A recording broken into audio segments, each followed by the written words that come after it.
Bars. Lisa, what are you finding out tonight? Well, Natasha and Steve, for the first time in his life, Sean Diddy Combs has spent a week behind bars. He's here inside MDC, where he's been since his arrest on Monday night on federal sex trafficking and other charges, to all of which he's pleaded not guilty. There's no VIP section, there is no concierge, only conmen, killers, and kingpins.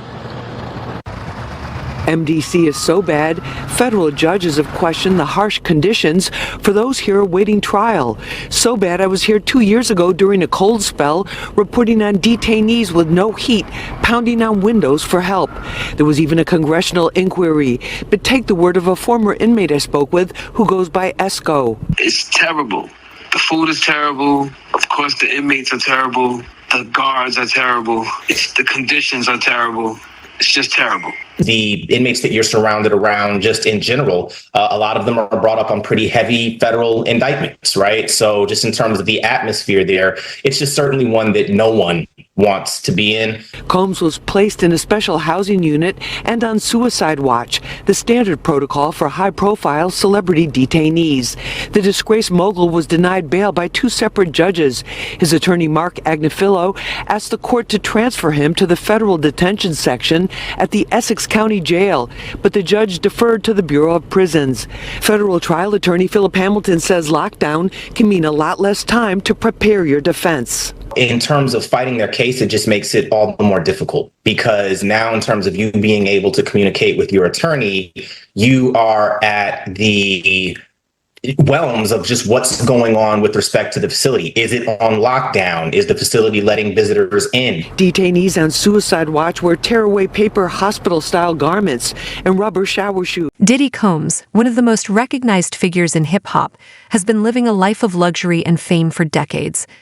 His status as a music mogul, entrepreneur, and icon has granted him access to the finer things in life, from lavish mansions to private jets and extravagant parties. Isolation may be the worst part for Combs. It's being done for his protection in the violence-prone facility. He will have no bunkie. He's probably not going to have any contact with any other inmates. So for him, it's going to be a little different than for a person like me, where I will go in, I will go through process and intake, and then they'll assign me a cell, and I'll have a bunkie or a cellmate, and I'll be in population. For him to be able to get out at this point, it just doesn't look good. Now, we reached out to Combs' attorney but did not get a response. We also reached out to the Bureau of Prisons. They confirmed to us that Combs is in fact detained here at MDC. For how long remains to be seen. We're live at MDC in Sunset Park, Brooklyn. I'm Lisa Evers, Fox 5. But now, all of that has come crashing down. Diddy finds himself in a place he likely never imagined, a federal prison, facing charges that could see him locked away for life. His $48 million Miami mansion to hell on earth where chaos reigns. Just some of the words used to describe the Metropolitan Detention Center where Sean Diddy Combs is now being held without bail after pleading not guilty to sex trafficking and racketeering charges. Combs abused, threatened, and coerced victims to fulfill his sexual desires, protect his reputation, and conceal his conduct. He is not the first high-profile inmate to pass through these walls. Ghislaine Maxwell, R. Kelly, Pharma Bro, Martin Shkreli, and crypto fraudster Sam Bankman-Fried, all as they waited for their federal criminal trials, called this jail home. But the conditions of the prison are far from homey, notoriously described as, quote, dreadful, as one judge put it. Some on the bench have even moved away from sending nonviolent defendants there. In April, a group of detainees that prosecutors said were MS-13 gang members in court documents stabbed an inmate 44 times in an attack caught on camera. 2 shivs were recovered from the attack. You see them here. The victim survived. And in the last 3 years alone, 4 inmates have died by suicide. And violence is not the only issue. Accusations of medical neglect, staffing shortages, smuggling of drugs, some allegedly facilitated by employees.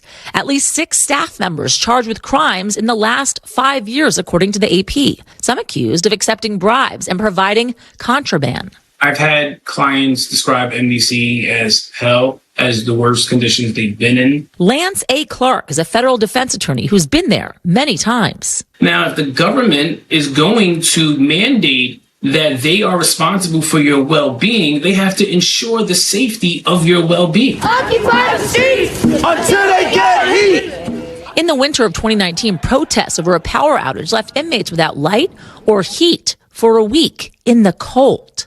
I understand how cold it must be in those cells, and not to have any electricity, any lights, and to not be able to communicate with your family is just inhumane. The prison has about 1,200 detainees and is the only federal prison in the nation's largest.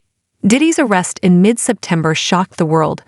The 54-year-old who built an empire with his music label Bad Boy Records and various business ventures now faces charges including racketeering and transportation for illicit activities. DOJ shut down New York City's other federal jail, the Metropolitan Correctional Center, back in 2021, 2 years after Jeffrey Epstein died by suicide there. A Bureau of Prisons spokesman telling NBC News they, quote, take seriously addressing the staffing and other challenges at MDC Brooklyn, adding the director appointed an urgent action team and they've increased staffing. MDC has historically had tremendous problems, and the problems aren't resolved. Combs' lawyers originally hoping he could await trial under house arrest at his mansion, now arguing for him to be moved to a prison in New Jersey in the lead up to this trial, citing the prison's poor conditions, violence, and deaths.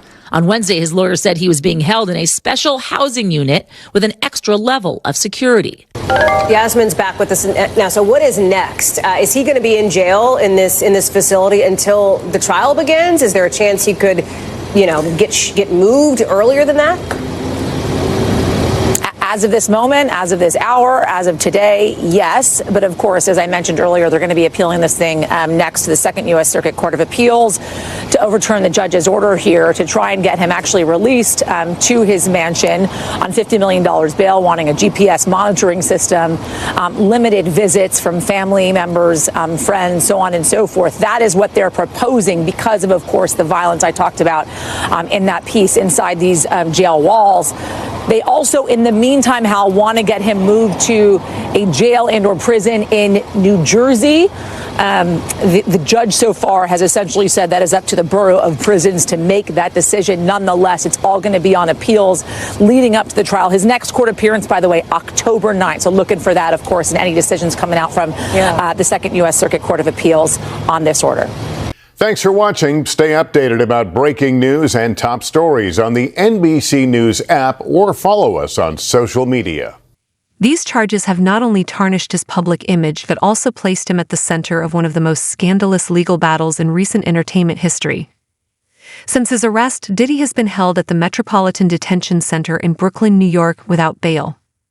His requests for release have been denied. Combs has been denied bail in connection with the sexual abuse and sex trafficking charges he faces. And as Les Trent reports, the music mogul who once traveled by private jet to all those mansions is now in a jail that is notorious for its bad living conditions. Music mogul Sean Diddy Combs spent his first night behind bars inside a facility that is being called Hell on Earth. The Metropolitan Detention Center in Brooklyn is notorious for its appalling living conditions and rampant violence. How bad is it inside this federal lockup? There have been 2 murders, 4 suicides, and numerous stabbings and lockdowns in recent years. It's so out of control inside that 4 federal judges are reportedly refusing to send any more prisoners here. Donald Trump's former fixer, Michael Cohen, spent a harrowing year in federal custody. He says for someone used to a life of luxury like Diddy, prison life is a severe shock. You have a desk, you have a plastic chair, you have your bed with a 1.5-inch mattress, no pillow, and you also have a locker. So you basically have 3 feet by 5 feet to move around. So you have a basic 15 square feet. It is a horrible, horrible place. Diddy's lawyers were so eager to keep him out of jail, they offered his palatial $48 million home in Miami Beach and his private jets as bail. Today, they are even offering to restrict female visitors to his homes, except for his mother, daughters, and the mothers of his children if he is released. They told the judge the jail he was being sent to is dreadful, dirty, inhuman, and an ongoing tragedy. How's your dad doing? How's your dad doing? Family members appeared somber as they arrived at federal court in Manhattan today in another attempt to get out on bail. The judge cited Diddy's history of violent temper and potential intimidation of witnesses as reasons for keeping him behind bars. Diddy's former protege, singer Aubrey O'Day, is celebrating Diddy's downfall today. I feel validated, a win for women all over the world. Combs has pled not guilty. Those were the only words he uttered in court yet. He pleaded not guilty to all charges, but that hasn't changed his current reality. The glitzy lifestyle he's known for has been replaced by the harsh and isolating conditions of prison life, a stark contrast that many can't even begin to imagine. Breaking news right now related to music mogul Sean Diddy Combs. Major new allegations today of sexual assault and exploitation by Combs. For the first time, we are hearing about victims who say they were minors when they were allegedly assaulted by the music star. The youngest allegedly just 9 years old. The allegations were revealed today by attorneys representing more than 100 alleged victims who are preparing to sue. So let's bring in NBC News entertainment correspondent Chloe Malas right now. So Chloe, we know there is currently a press conference underway. We do have a live picture of that. Can you just walk us through these new allegations and tell us if we've heard from Combs yet? So the individual that you see on the screen right now, that is an attorney based out of Houston, Texas, and his name is Tony Busby. He's been a part of some very well-known litigation over the years involving a BP oil spill, even involving the Astroworld Music Festival crisis where some individuals were killed during a stampede. So he has made headlines before, but this is pretty shocking. So he is claiming right now at this press conference that he has had over 3,000 individuals reach out to his law firm in Houston, Texas, that he and his team have been vetting these claims, that now they are representing over 120 accusers, and that over the next 30 days, they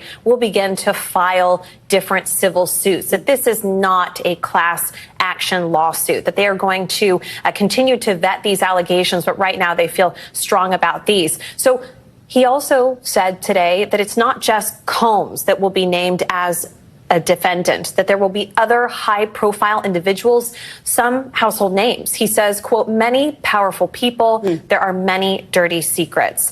He says that his team has collected pictures, video, and that the allegations include violent sexual assault or rape, facilitated sex with a controlled substance, dissemination of video recordings, and sexual abuse of minors. So this was something else that they talked about, that there are 25 accusers who were allegedly minors at the time that these allegations took place starting in 1991, span all the way up over 2 decades. He also talks about where these individuals are from. He said that they hail from more than 25 states, New York, California, Florida. We know that Diddy had a residence in Miami, Georgia. We've reached out to Sean Combs' legal team for comment. They have not yet responded. Combs is currently being held at the Metropolitan Detention Center in Brooklyn while he is awaiting trial on the New York indictment, where he is charged with racketeering, sex trafficking, and prostitution charges. Now, I also just want to point out that they also claim that 62% of these individuals are identifying as African American, and that they are evenly split between female accusers and male accusers, and Clay. So this is very interesting. And he said that look, I know that everybody expected me today or wanted me to name other high profile individuals. He says, I'm not going to do that today, but it will come at some point. And he says that these names will shock you. Wow. I mean, shocking details, to say the very least. And I'm sure just the start of what's to come. Chloe Malas, thanks so much. Thanks for watching. Stay updated about breaking news and top stories on the NBC News app or follow us on social media.